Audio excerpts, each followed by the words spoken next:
Hi all, today we have with us two young entrepreneurs, Dr. Ramnath Babu and Dr. Santosh Bhargava, founders of an innovative startup that is revolutionizing assisted reproductive technologies with data and automation. Welcome, Dr. Ramnath and Dr. Santosh. India is already the most populated country in this world. So, on the other hand, India also is a country in which fertility industry is growing at a fast rate. So, as experts in this field, could you please explain this dichotomy to us? Very interesting.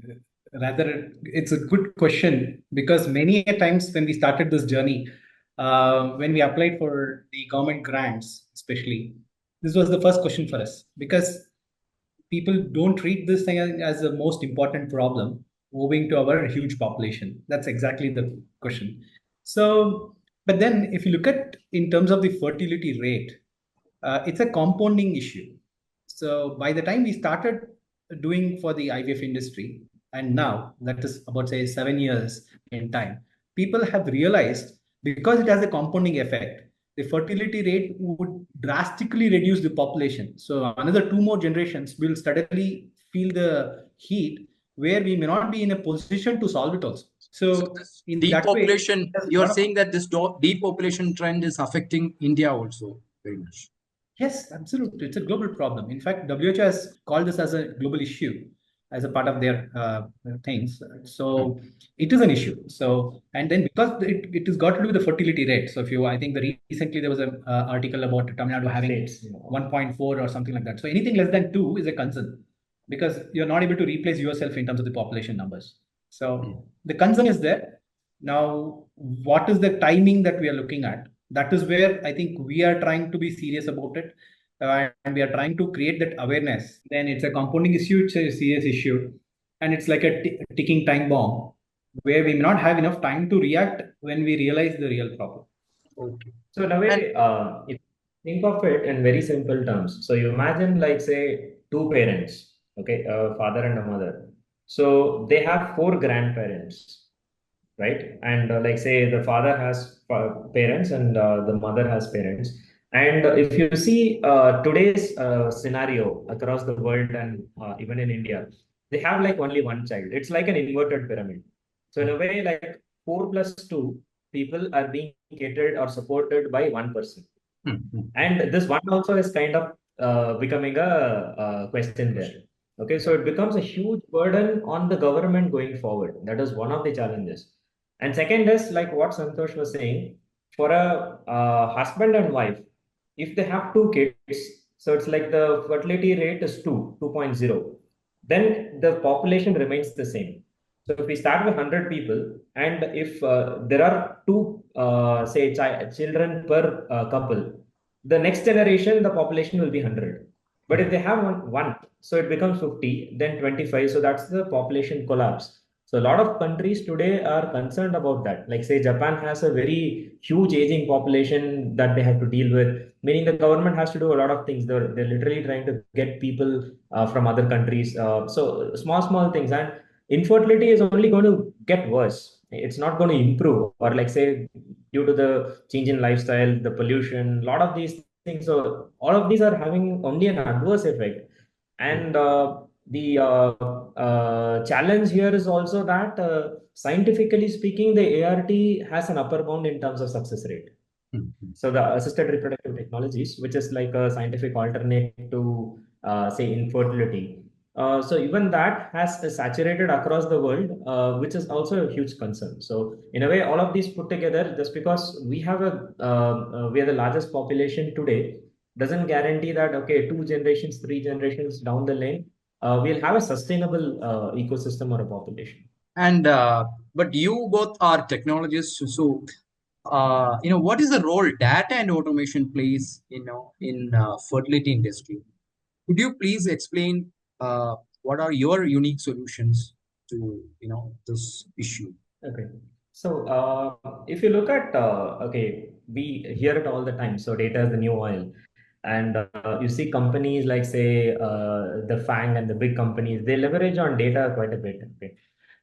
So in a way, what has happened is in this era of AI and ML, large data or big data, as they say, If you have a lot of data, you could actually kind of derive insights which were not possible to derive, say, using a human route, right? So, for example, the AlphaGo, it made moves, the Google's AI, it made moves which the human masters didn't know.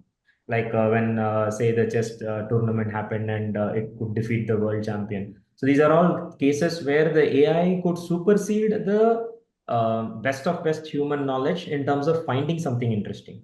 So that is what is kind of exciting today. So if you have a lot of data and you apply the right tools and apply the right principles, you can actually find insights which we were not able to do so far. So the pace at which we can kind of find innovative things and make it useful to the community is actually becoming very, very small. So it's like with the advent of AI and other tools. And one other thing to add here is across the world today, in IVF, very specific to our genre. So there are two challenges. One is when it comes to medical data, the amount of data available is very sparse or like very less, as they say. So if you want to say build a spam classifier or a email classifier, which say classifies a given email into spam, not spam, you would have billions of records because there are like so many emails in transit. But if you want to find which is the best embryo, for example, you won't have like billions, not even millions. So you would have like a few thousand. Okay, so the amount of data available in the medical literature or in the field of medical domain is very, very limited. And that is one of the imposing constraints on, say, how we as humanity can progress in ERT or medical science as a whole. And today, if you see pan across the world, in IVF labs, the data is sitting in silos. So when I say silos, there are 5 different systems or 10 different systems, and each of these systems collects its own data, and these data are not interconnected. Now, if you want to ask any real world question, like say, when my patient's sample was there in this, was the lab condition good?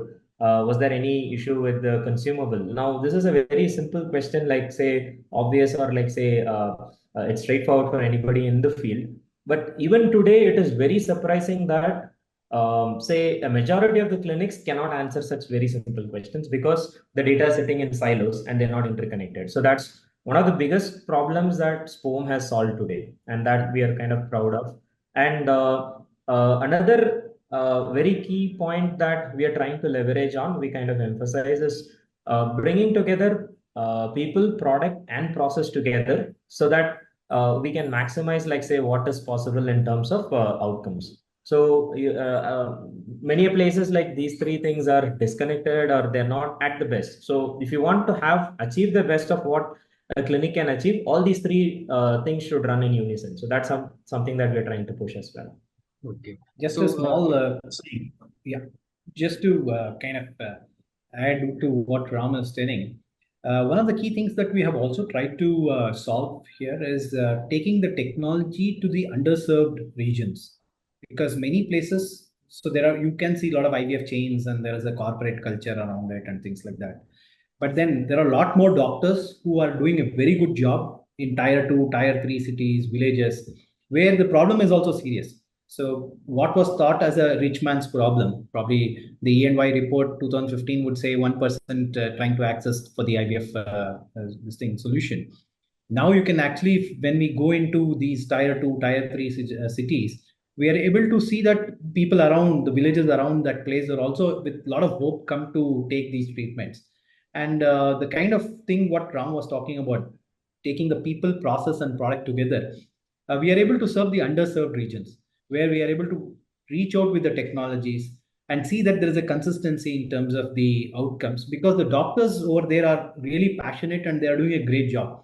But what probably they lack is the kind of governance in terms of the data handling and the kind of technology accessibility that they ideally want to have. And because things are remote, they are not able to get that. So we are able to kind of bridge these things and then provide a much better consistent results in terms of whatever treatment is. so you will be having an association with these senders in the Yes. remote areas, and what are the kind of Yes, yes. services that you provide to these? clinics? So we take care of end to end, right from the oocyte pickup till embryo transfer. Whatever back-end lab operations happen through our technology or the people. So we station our own embryologists there. We take care of the processes there. We make sure all the best practices are in place. So, for example, every 3 months once you need to do a lab swab test, where you will have to see whether there is a fungal growth or what are the kind of good quality practices are there in the lab practices. We make sure all these things are there, even in the remotest place wherever we are operating. So as we speak, we are operating about 40 plus hospitals. So we're working with 40 plus hospitals where we are ensuring all the SOPs, everything is taken care in terms of. And we have very recently, I don't know whether you are aware, Raichur, are you aware of Raichur? Raichur is in the North Karnataka region, where this is a 2 year collaboration, and we have been able to deliver 107 IVF babies. So it recently was covered in the local news also, and which the doctor was really happy, and then overall region is also kind of celebrating. So, what are some of the innovative technologies we should expect from you in the coming years? Because you have identified a lot of gaps. Everything won't be able to. You won't be able to, deliver, in a short time. But over the years, you will be planning to fill these gaps. So, what are the kind of solutions we should expect? One equation that is like a North Star metric for us is human plus automation plus AI is always going to be better than a human alone or AI alone or an automation alone. So wherever it is possible, we are trying to automate. Wherever there is a lack of skill, or rather, when it is skill, it is dependent on a skill level. So, for example, there is one procedure where for an embryologist, the person who actually does the procedure, takes 6 or 7 years of skill level. We are trying to automate it. Wherever there is a knowledge-based system, we are trying to make it collectively between human and an AI model. So that's the kind of approach that we have been having. And about the future of this, fertility industry as such, like what are the kind of things we should expect in the just in the next 10 years? And it's not about India alone, but about at the global stage. What are the kind of changes? Because we are going through an AI age also. What are the kind of changes that we should see? So one trend that we have seen through our own experience and in terms of the scientific literature also is that the most of the treatment was concentrating on the female part of the infertility. And over a period of time, it is understood that the male infertility is probably much more serious and kind of contributing to the infertility than the female component. So in that way, there is a lot more emphasis that is coming on how do you choose the sperm sample, what kind of processing you would do, or what kind of enhancement in terms of understanding better semen sample, and all those things are kind of getting into the system. So we would means we are observing there is a shift in terms of concentrating from female, treating it as a female centric problem to more a male centric issue. And one of the things that would probably we will see that we'll be able to break these barriers and have a better understanding of what contributes to better outcomes in terms of doing it. And like what Ram was talking about, there is some sense of stagnancy that has come in terms of the success rate. So today the whole world is stagnated with respect to the success rate, which is around hovering around 30-35% as a gold standard. So some serious intervention has to come in terms of our own wisdom of how do we identify the good quality sperm, good quality oocyte, and the good quality embryo for us to do the transfer. So there will be a lot of emphasis in terms of doing that. Very specifically in terms of the technological advancement, a couple of things that are also kind of coming into the thing is we are working towards automation and miniaturization. So it can come up something like an IVF on a lab kind of a principle, where the resource level that is needed to perform any of these treatments would come down. In that way, it will be made much more accessible to people, to an extent that if something can be done, like where they can even do a home-based treatment, that is also something which is probably the whole world is trying to look at how they can use. A few other things would be we see that there is a lot of scope for personalized medicine, in the sense that today there are protocols which are very broad based. When I say broad based, it's something like you are trying to have a very simple version of aeroplane, like say in the 1960s versus the aeroplane today. We have a lot more controls. It is not that these are inferior or superior. It is just that we know a lot about these systems today, like in terms of the control systems, in terms of what is possible, etc. So I think the same thing would happen with growing amount of data. We'll be able to guide the patients hopefully towards better outcomes going forward. So today the outcomes and success rates are saturated, so we can increase the saturation and achieve a higher level, and that should be a continual improvement.